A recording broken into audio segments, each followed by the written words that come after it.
The Velthari Consortium of Learning had existed for 1100 years.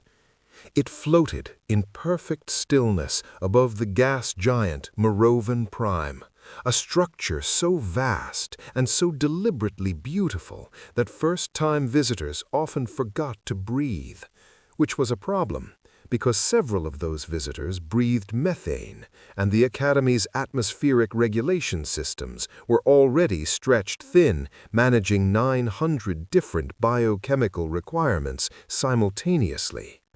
The Academy was a crown jewel of galactic civilization. 17 interconnected rings, each one rotating at a slightly different speed to simulate different gravitational conditions for different species. Bioluminescent pathways that shifted color based on foot traffic patterns. Libraries that held the accumulated knowledge of 400 civilizations, cross-referenced and translated into every known language, including 3 that were technically only spoken by beings made entirely of magnetic fields. It had never, in 1100 years, admitted a human. The admissions committee had taken 7 standard months to deliberate. This was not because the application was weak. Student Kael Duvarro's academic record was objectively exceptional.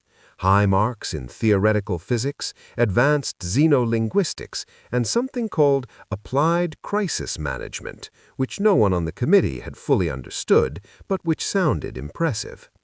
The deliberation took 7 months because Earth was a Class 5 death world.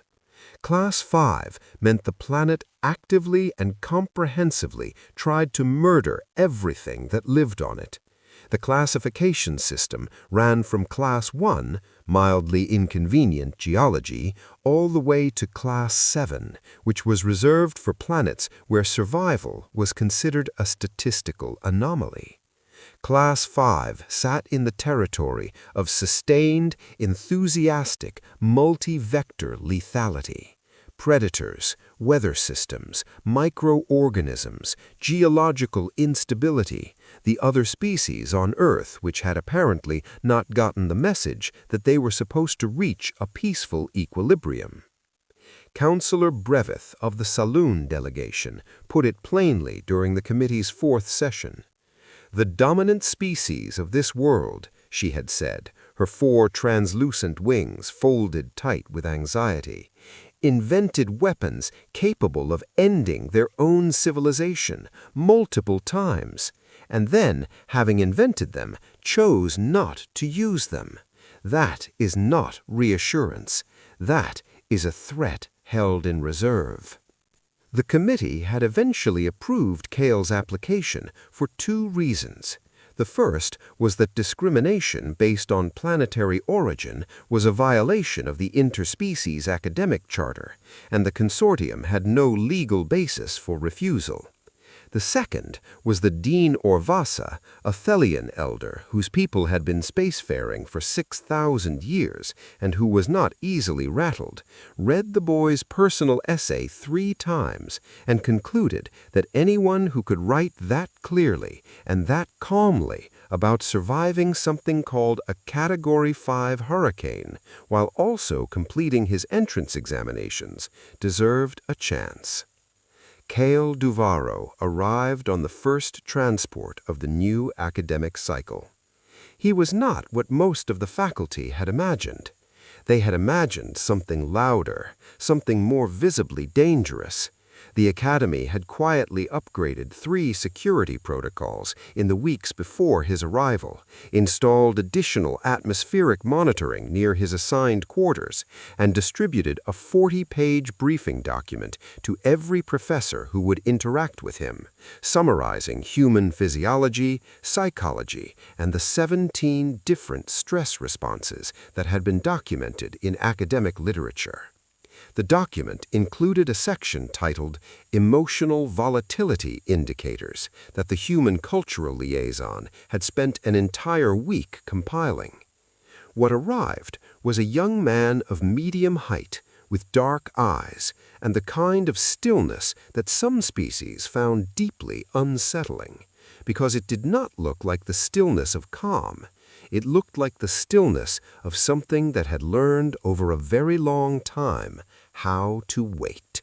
He thanked the orientation assistant, a Feroci named Wheel, whose people communicated primarily through chromatic skin patterns, with careful, correct pronunciation of the Feroci greeting phrase, which he had clearly researched and practiced. He did not complain about his quarters, which were smaller than standard because the atmospheric regulators required extra space. He did not comment on the gap that appeared around him whenever he walked through a crowded corridor, that invisible radius of space that other students maintained without quite acknowledging they were doing it. He simply settled in, attended his first week of classes without incident, and began working. Professor Senna Arath noticed him in her advanced xenocultural theory seminar on the third day. Not because he was disruptive, because he was not.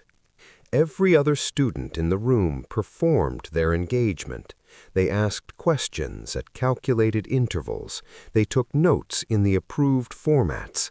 They responded to discussion prompts with answers designed to demonstrate comprehension rather than actually demonstrate thought. Kael listened. He wrote things down in a small physical notebook he carried, actual paper, which several students stared at as if it were an archaeological artifact. When he asked a question, it was never the question she had expected. It went sideways through the material, approaching from an angle that suggested he had already understood the obvious answer and was interested in something harder. Senna Arath had been teaching for 30 years. She recognized genuine curiosity on sight. She also recognized on the fourth day when a Krathene student named Vorus made his first move. The Krathene were a species of considerable antiquity and considerable opinion about their own importance. They were tall and silver-scaled, with compound eyes that gave them 360-degree vision, and they carried themselves with the particular confidence of a civilization that had been spacefaring for 4,000 years and had never quite recovered from the pride of it.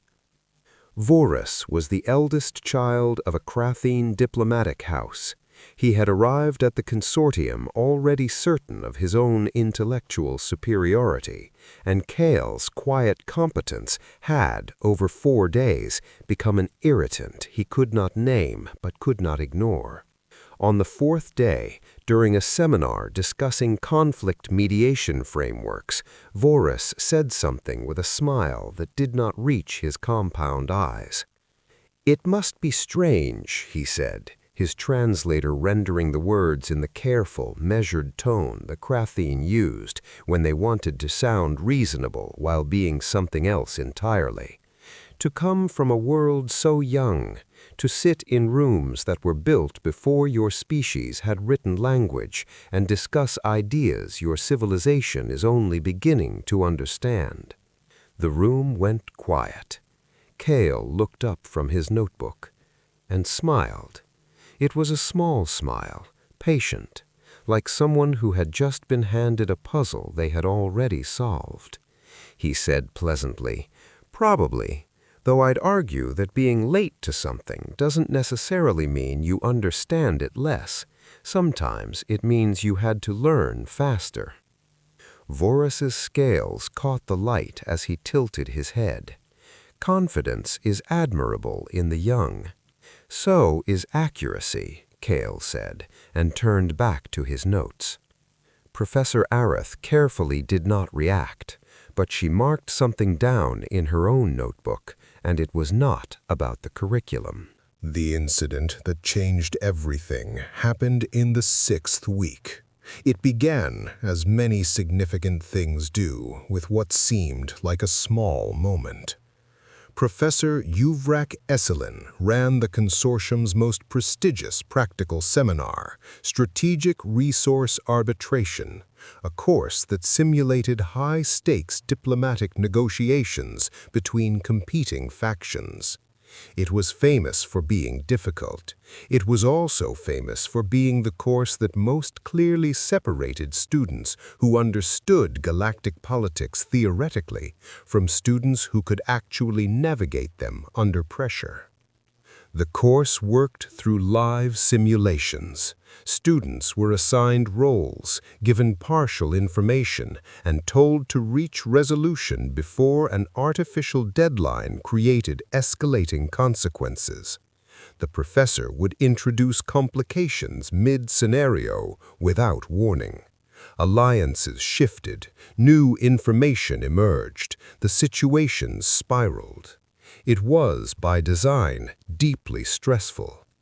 Uvrak Esselin was a menthali, a species that resembled, to human eyes, something between a mantis and a philosopher, and he had been running this seminar for 22 years. He had seen students freeze, collapse, overcorrect, and occasionally do something so unexpectedly brilliant that he had written papers about it afterward. He had never had a human in the room before.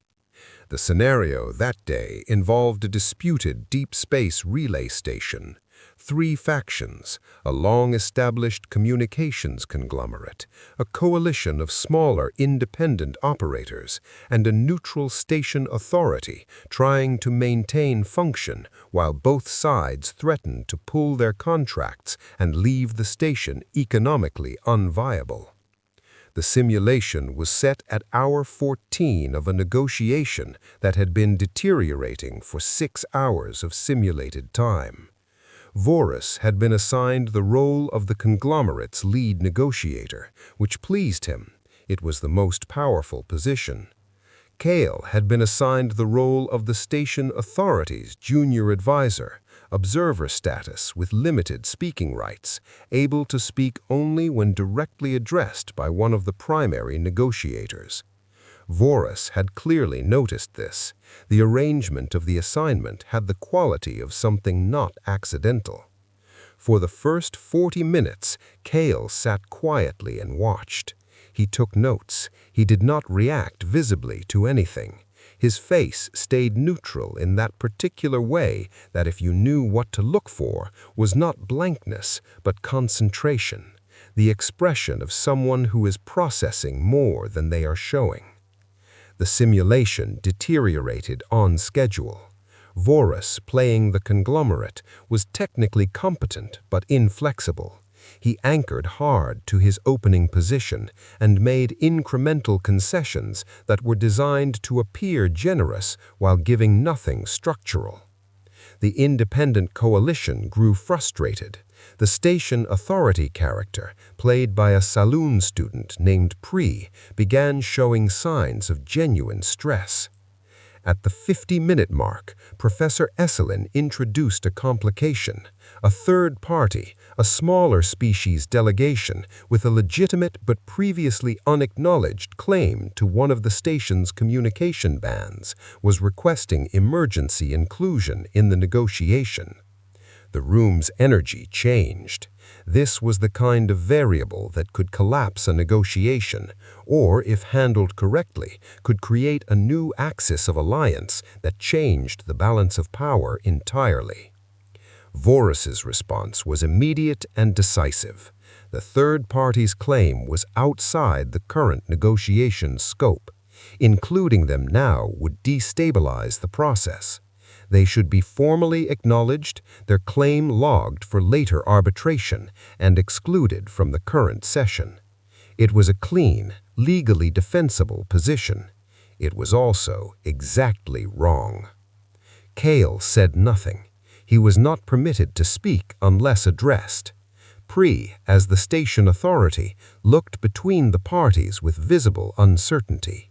The independent coalition was consulting quietly among themselves. Voris watched the room with the satisfaction of someone who has played the right card. Then, one of the independent coalition players, a Feroci student named Rak, addressed the station authority directly. "Administrator, Does the junior advisor have any input on this procedural question? All eyes moved to Kael. Professor Esselin said nothing. This was within the rules of the simulation. Kael set down his pen.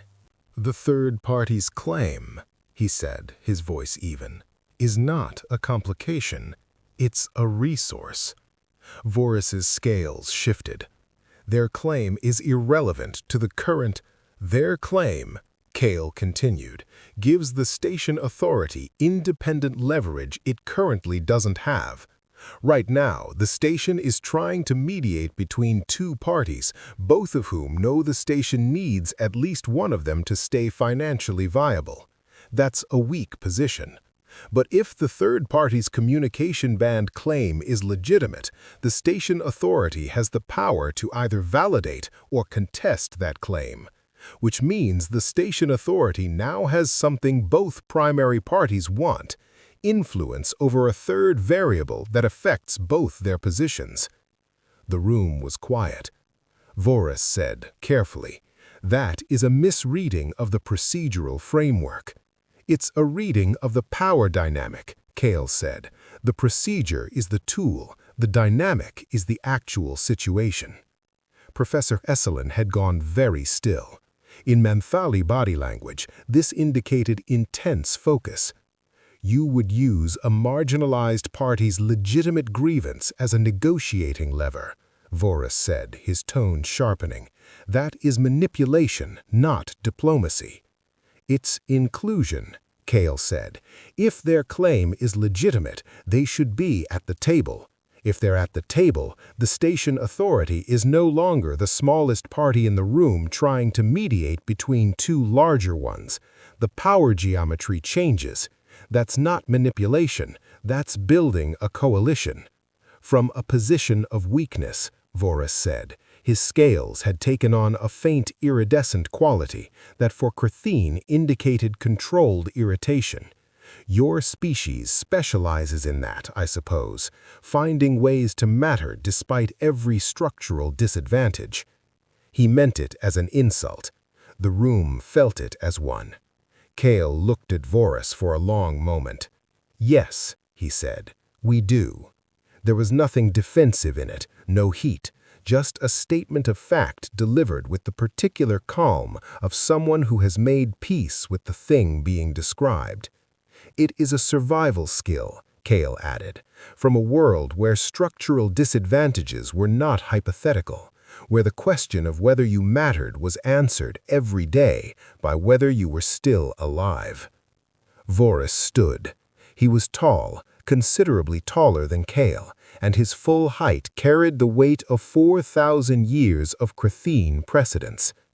"You speak as though hardship is an achievement, as though surviving a violent world is equivalent to building a civilized one. Your species has been in space for less than 2 centuries. You sit in rooms constructed by civilizations older than your written language and offer tactical observations as though they carry the same weight as 4 millennia of diplomatic tradition." He reached into his academic sash and withdrew a small object, a recognition seal, a Chrithine formal token carried by members of diplomatic houses, used to invoke the right of formal challenge, a public declaration that one party considered another's position beneath the dignity of serious engagement. Among the Chrithine, presenting the seal was the most pointed form of social dismissal available in an academic setting. It meant you are not worth arguing with seriously. He placed it on the table between them. Several students made quiet sounds of shock. Pree's wings pressed flat against her body. Rack's chromatic patterns flickered to something distressed. Kael looked at the seal. Then he looked up at Vorus. "Can I ask you something?" he said. His voice had not changed, not 1 degree. "What," Kael said, "do you think that does?" Vorus blinked his compound eyes, a slow, deliberate gesture of Chrithine disdain. "It is a formal recognition seal. Among my people, it communicates I know what it communicates among your people, Kael said. I read the cultural briefings. I'm asking what you think it does, right now, in this room, to me. Voris straightened. It signals that this debate has reached the limits of productive engagement. It signals that you're losing the argument and you'd rather change the terms than change your position, Kael said. Still that same even voice, still that same stillness. Which is fine, that's a legitimate tactic, but I want to make sure we're both clear on what's actually happening. The room had gone the kind of quiet that happens when everyone present understands they are watching something that will be discussed for a long time afterward. Professor Esselin had not moved. His forearms were folded across his thorax. This, in Menthali body language, meant he was choosing not to intervene and had made that choice deliberately. Voris's scales were doing something complex, multiple colors shifting through a pattern that the Academy's translator architecture rendered as escalating formal displeasure. You are being deliberately provocative, Voris said. I'm being direct. There's a difference, though I understand why a species with 4,000 years of elaborate diplomatic protocol might find them hard to tell apart. Several students made sounds. Rock's chromatic pattern went briefly bright with something the translator rendered as involuntary amusement. Voris took a step forward. He was, in the physical terms of the room, significantly more imposing, 6.5 feet of silver-scaled Crathene aristocracy, with compound eyes that could track 12 targets simultaneously, and a lineage that predated most of the species currently sitting in the room. You should be careful, Voris said quietly, about how you speak to someone whose civilization was building orbital platforms when yours was drawing on cave walls. Kael looked up at him. Not down, not away. Up. Steadily, with that small, patient look that some people had been noticing and had not quite been able to name. "Can I tell you something about Earth?" he said. Nobody spoke. "We have a thing called geological time," Kael said, "the study of how old things are. Not just civilizations, rock formations, ocean trenches, the layers of the planet itself. When you study it long enough, you develop a particular sense of scale, of how brief everything is. Every civilization that has ever existed, every war, every empire, every invention, all of it sits in the top fraction of a millimeter in 4.5 billion years of planetary history." He picked up his pen, turned it in his fingers. "We are a young species," he continued. "We know that. We came late. We missed a lot. We made catastrophic mistakes that older species, with the benefit of experience, would probably have avoided. We fought wars that should not have been fought. We destroyed things that could not be replaced. We came within genuinely narrow margins of ending ourselves multiple times before we figured out enough of the basics to make it out of our own atmosphere." He set the pen down. "But here is the thing about being young on a death world," he said. "You don't get to be slow. You don't get to take 7 centuries to develop a theory of conflict resolution. You don't get to spend 4 millennia refining your diplomatic protocols in conditions of relative safety. Every lesson we learned fast because the alternative was not learning it slowly. The alternative was not learning it at all." The room was very still. "Your civilization," Kael said, looking at Voris without hostility but without yield, "has 4,000 years of diplomatic tradition. That is genuinely impressive. I mean that without irony. 4,000 years of accumulated knowledge about how to navigate interspecies complexity. That is not nothing. That is a gift, a real one." He gestured at the recognition seal still sitting on the table. "But that," he said, "is not 4,000 years of wisdom. That is 4,000 years of habit, and there is a difference. Vura stared at him. The Velthari Consortium of Learning had existed for 1,100 years. It floated in perfect stillness above the gas giant Moravan Prime, a structure so vast and so deliberately beautiful that first-time visitors often forgot to breathe, which was a problem, because several of those visitors breathed methane, and the Academy's atmospheric regulation systems were already stretched thin, managing 900 different biochemical requirements simultaneously. The Academy was a crown jewel of galactic civilization. 17 interconnected rings, each one rotating at a slightly different speed to simulate different gravitational conditions for different species. Bioluminescent pathways that shifted color based on foot traffic patterns. Libraries that held the accumulated knowledge of 400 civilizations, cross-referenced and translated into every known language, including 3 that were technically only spoken by beings made entirely of magnetic fields. It had never, in 1,100 years, admitted a human. The admissions committee had taken 7 standard months to deliberate. This was not because the application was weak. Student Kael Duvarro's academic record was objectively exceptional. High marks in theoretical physics, advanced xenolinguistics, and something called applied crisis management, which no one on the committee had fully understood, but which sounded impressive. The deliberation took 7 months because Earth was a Class 5 death world. Class 5 meant the planet actively and comprehensively tried to murder everything that lived on it. The classification system ran from Class 1, mildly inconvenient geology, all the way to Class 7, which was reserved for planets where survival was considered a statistical anomaly. Class 5 sat in the territory of sustained, enthusiastic, multi-vector lethality. Predators, weather systems, microorganisms, geological instability, the other species on Earth which had apparently not gotten the message that they were supposed to reach a peaceful equilibrium. Councillor Breveth of the Saloon delegation put it plainly during the committee's 4th session.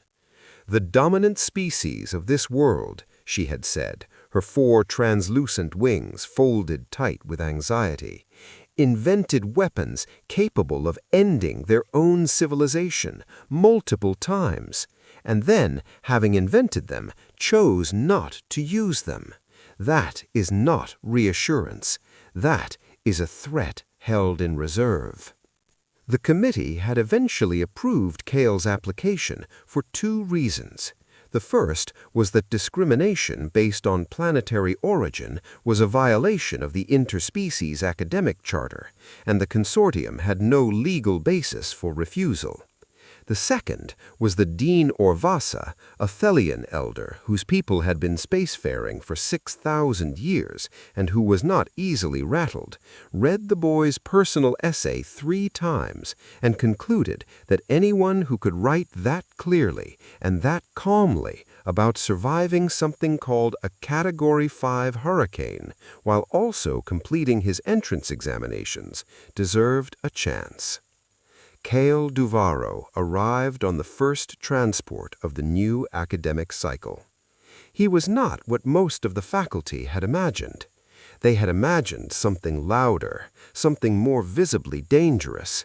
The Academy had quietly upgraded 3 security protocols in the weeks before his arrival, installed additional atmospheric monitoring near his assigned quarters, and distributed a 40-page briefing document to every professor who would interact with him, summarizing human physiology, psychology, and the 17 different stress responses that had been documented in academic literature. The document included a section titled Emotional Volatility Indicators that the human cultural liaison had spent an entire week compiling. What arrived was a young man of medium height, with dark eyes, and the kind of stillness that some species found deeply unsettling, because it did not look like the stillness of calm. It looked like the stillness of something that had learned over a very long time how to wait. The habit says, when challenged in a way you cannot immediately counter, invoke the framework that reasserts your status. The wisdom would say, ask why the challenge landed. The habit says, this person comes from a younger civilization, therefore their position carries less weight. The wisdom would say, evaluate the position on its merits, not on the age of the species that holds it.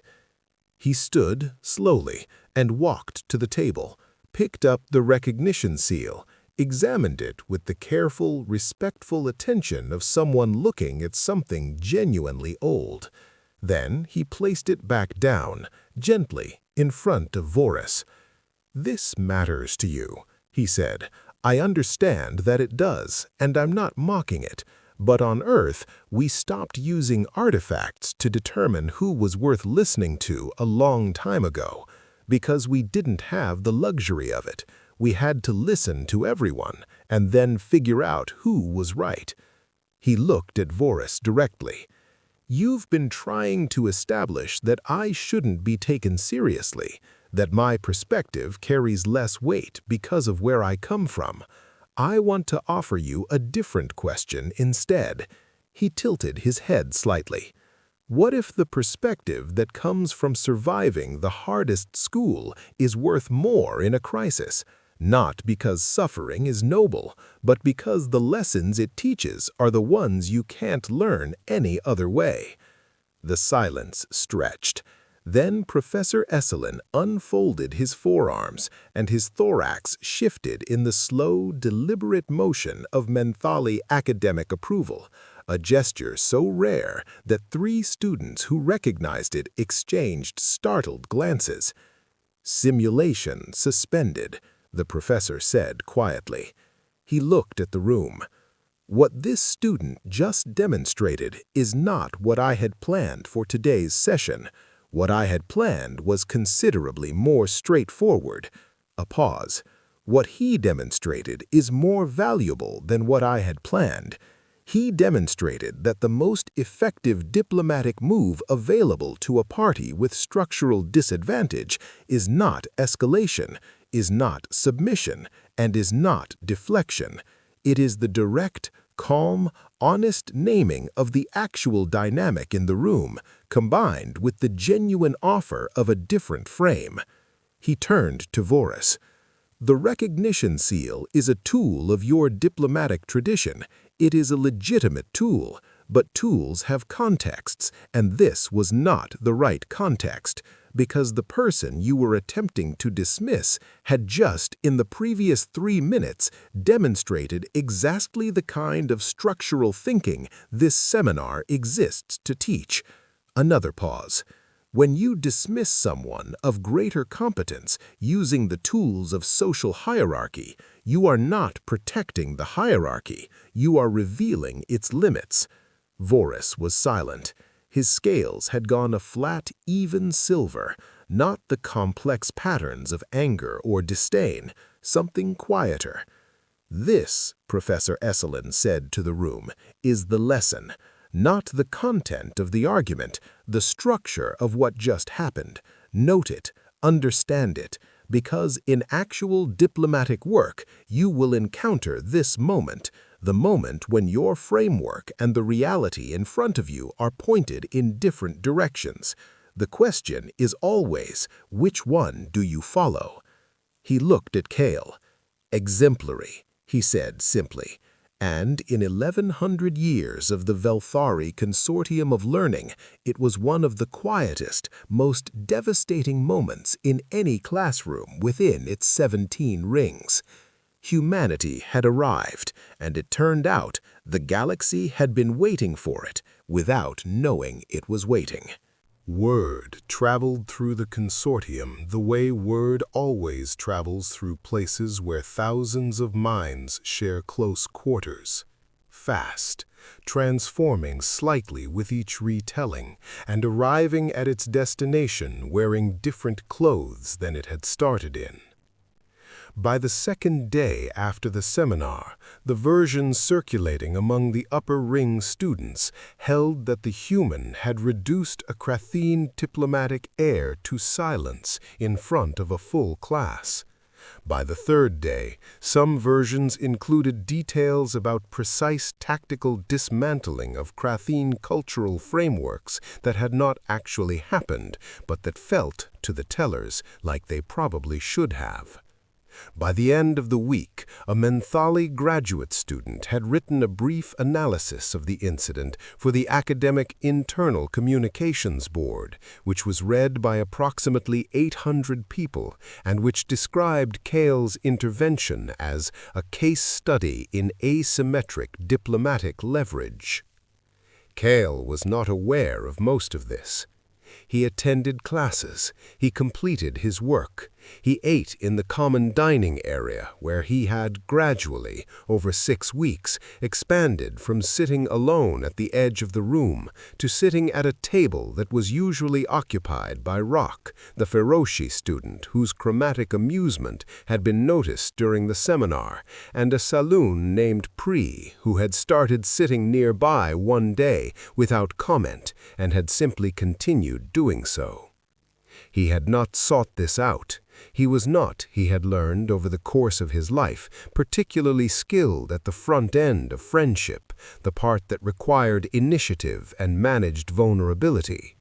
He was better at the part that required consistency and presence, and apparently that was enough. Voris did not seek him out immediately. For 8 days after the seminar, the Kratheen student maintained a careful distance that was not avoidance, but was not approach. It was the specific distance of someone recalibrating, someone who had been handed a new piece of information about the shape of the world and was working out what to do with it. On the 9th day, he appeared at the table during the midday meal. He stood at the edge of it with the particular stiffness of a person who is doing something difficult and is not going to admit how difficult it is. "May I sit?" he asked. Rack's chromatic patterns flickered briefly. Pri's wings shifted. Kael looked up from his datapad. "Sure," he said. Voris sat. He placed his tray on the table with careful precision and then looked at it for a moment before speaking. "I have been considering what Professor Esselin said about frameworks and reality." "Okay," Kael said.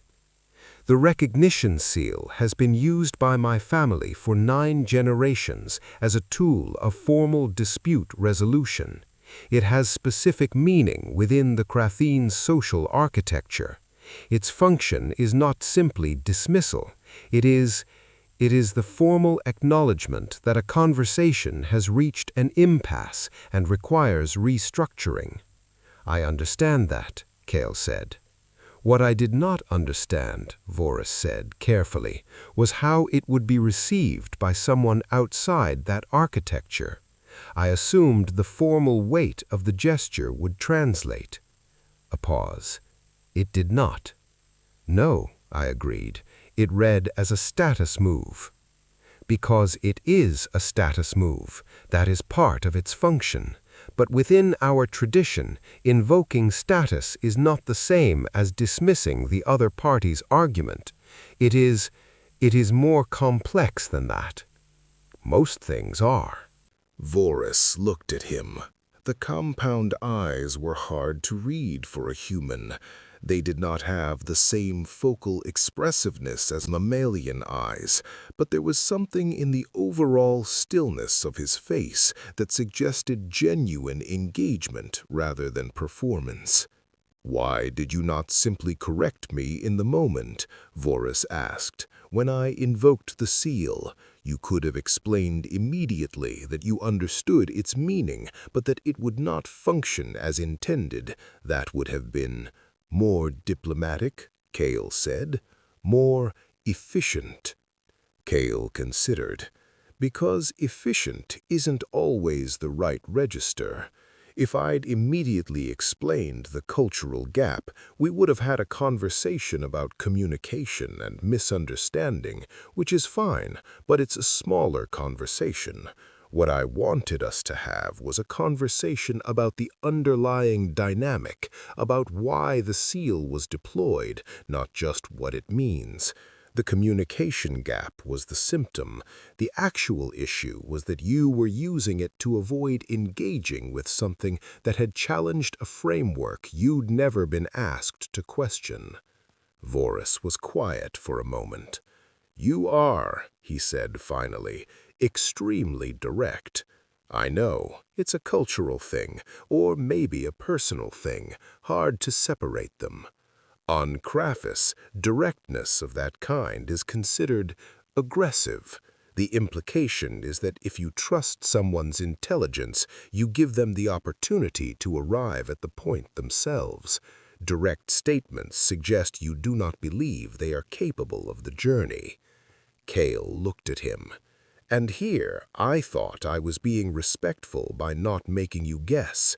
I know, that is what I have been thinking about." He looked at his tray. Then, in a gesture that his body language made clear was deliberate and cost him something, he said, "Your argument in the seminar was correct. The third party's claim was a resource, not a complication. I was anchored on a procedural framework that served my assigned position and did not evaluate the actual power dynamics clearly enough. If it had been a real negotiation, I would have missed the opening." Kael nodded. "You also," Voris continued, his tone carrying the weight of something being said that was not easy to say, "were correct about the habit and the wisdom. I have been trained extensively in Krathine diplomatic tradition. It is rigorous training. But training is not the same as thinking, and I defaulted to training in a situation that required thinking." "That's true for everyone," Kael said, "including me. I default to specific patterns when I'm under pressure. Some of them are useful. Some of them are things I'm still working on." Voris looked at him with something that was not quite surprise, but was adjacent to it. "You are not what I expected," he said. "Nobody from Earth usually is," Kael said. "We get a specific reputation ahead of ourselves." "The Death World thing." "The Death World thing." A brief silence, not uncomfortable. "What is it actually like? Earth. Not the academic version, not the classification. What is it like to live there?" Kael set down his datapad, and he told him. Not the dramatic version, not the version designed to impress. He described the coastline near where he had grown up, the particular sound of a specific kind of storm coming in off the ocean, the way the barometric pressure changed and you could feel it in your chest before the sky changed color. He described the ecology, not with pride or horror, but with the specific, detailed love of someone who had grown up inside it and understood it as home. He described what it felt like to grow up knowing that the world was not safe, not because of anything philosophical, but because of direct and repeated experience, and what that knowledge did to the way you moved through it. Voris listened. And for the first time since Kael had arrived at the consortium, someone from another species was not listening to learn how to manage a human, or to satisfy academic curiosity, or because professional obligation required it. He was just listening. The academic year moved through its second half with the particular momentum of a place that has found its rhythm. Professor Juvrak Esselin restructured 3 weeks of his curriculum after the seminar incident. Not because he had been instructed to, the consortium's academic board had reviewed the event and concluded somewhat cautiously that no formal intervention was required, but because the incident had revealed something he had not previously articulated clearly enough in his own teaching. He had been teaching the mechanics of diplomacy for 22 years, the structures and the frameworks and the procedural tools. He had taught them excellently, but he had been assuming, without quite examining the assumption, that his students understood something foundational that the structures rested on, something that Kael's intervention in that seminar had shown him was not universal. The ability to look at a framework honestly and ask whether it was serving the situation or being served by it. The ability to name the actual dynamic in a room rather than the formal version of it. The ability to hold your own position clearly enough to defend it while remaining genuinely open to the possibility that the position was wrong. He added a new seminar unit. He called it Context and Convention, and its central question was, when does the tool stop serving the purpose, and how do you know?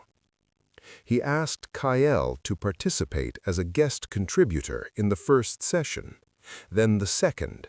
By the third, the format had evolved naturally into something more like a dialogue than a lecture. Esalen presenting cases from galactic diplomatic history, Kael asking questions from the specific angle of someone who had grown up on a world where the luxury of slow, convention-bound conflict resolution was not available. The questions were not aggressive, they were not designed to undermine. They were the questions of someone who had learned a different set of first principles and was genuinely interested in how they mapped onto the principles in the room. What emerged from those sessions was something that neither Esalen nor Kael had planned: a framework. It was not elaborate, it was not the product of theoretical design. It was assembled from the accumulated hours of discussion, the way some of the best tools are, from the pressure of real use, revealing what was necessary and what was not. Its core insight was simple. Every party in a negotiation is operating from a model of the situation, and those models are almost never identical, and the gap between them is where conflict lives. The job of a mediator, or of any party who wants resolution rather than victory, is to map those gaps accurately before attempting to close them. Because you cannot close a gap you have not correctly identified, and most diplomatic failures are not failures of will or strategy, but failures of accurate model building. Kael called it, informally, reading the actual room. Esalen, in the academic paper he eventually wrote about it, called it asymmetric model reconciliation in multi-party dispute contexts. Kael read the paper and said it sounded like a very long way of saying reading the actual room. Esalen conceded the point. The paper was cited in 14 different academic contexts within 3 years. 2 of the citations were in active diplomatic training programs for species that had been spacefaring for longer than humanity had existed as a civilization. Voros had, by the end of the academic year, become something that neither of them had planned for, and that both of them, honest with themselves, valued more than they easily admitted. Not a friend in the simple sense. The gap between their backgrounds was too wide for simplicity, but something honest, something that required genuine effort from both sides and produced something neither could have made alone. He wrote, near the end of the year, a formal paper of his own. It was submitted to the Kratheen academic record as part of his family's tradition of scholarly contribution. Its subject was the limitations of honor-based conflict frameworks in multi-species diplomatic contexts. It was calm, rigorous, and careful. It was also, for a document produced by the third son of a Kratheen diplomatic house, quietly radical in its conclusions. His eldest sister sent him a message saying she had been saying similar things for years and was glad someone else had finally written it down. Dean Orvasa reviewed the year's academic record with the particular attention she gave to years that turned out to have been more significant than they appeared while they were happening. She had approved Kael's application because of his personal essay. She had been right to do so, but she had been right for reasons she had not fully anticipated at the time. She had thought she was admitting a capable student who would benefit from the consortium's resources and who might, with appropriate management, avoid causing problems despite his origin. What she had actually admitted was a different kind of teacher. Not a teacher in the formal sense, not someone who stood at the front of rooms and delivered information, but a teacher in the older sense. Someone whose way of being in the world, whose way of asking questions and holding ground and extending genuine interest to those around them, changed the people who encountered it. She updated the consortium's formal admissions policy to include a new provision. It did not mention death worlds specifically. It did not mention Earth. It was written in the careful, neutral language of institutional documents designed to last. What it said, in substance, was this: the academic and cultural value of a student's perspective is not measurable by the age of their civilization, the classification of their world of origin, or their familiarity with established galactic frameworks. It may, in some cases, be increased by the distance between their experience and the experience of the majority, because that distance, when engaged with honestly, is precisely the space in which genuine learning occurs. She sent a copy to Earth's Academic Liaison Office. The Liaison Office sent back a brief, warm acknowledgement. And then, because this was the kind of thing that human institutions did, apparently, they framed it and put it on a wall. On the last day of the academic cycle, Kael sat in the observation lounge of the consortium's 7th ring, which provided an unobstructed view of Muravan Prime below and the stars beyond it. Rak sat beside him, his chromatic patterns cycling through the slow, warm rhythms that in Feroshi body language indicated contentment. Pri sat on his other side, her wings half spread in the low gravity of this particular ring, her eyes closed. The galaxy stretched out in front of them. Kael did not think about legacy or impact or what the year had meant in any large sense. He was not built for that kind of reflection, at least not yet. He was 23 years old, and the future was enormous, and the work of understanding any small part of it was enough for any given moment. He thought about his coastline, the particular sound of the storm coming in. He thought about how the knowledge that the world is not safe changes the way you move through it, and how that change, if you let it, becomes not a weight, but a way of paying attention. He thought about Vorus's face during the mediation seminar, in the moment when the framework had been named honestly for what it was, and how the anger had given way to something quieter and more durable. He thought about Professor Esselin saying exemplary in a voice that did not make it feel like a grade. He thought about 1,100 years of academy and 2 centuries of human spaceflight and 4.5 billion years of rock and ocean and sky, teaching a species, slowly through every available method, most of them painful, that the only posture worth holding was the one that kept you learning. Pri opened her eyes and looked at the stars. "Next year," she said, "they are admitting 7 more humans." "I heard," Kael said.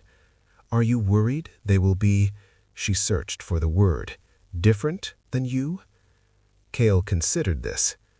"They will definitely be different than me. That's sort of the point. We don't produce one kind of person." Rak's patterns brightened briefly with curiosity. "What kind of people do you produce?" Kael was quiet for a moment. Ones who grew up knowing the world was hard, he said finally, and decided to be here anyway. The stars did not respond.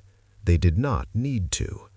They had been watching species arrive at that answer for longer than most species had existed to ask the question, and they had learned, in their patient and enormous way, that it was always worth waiting for.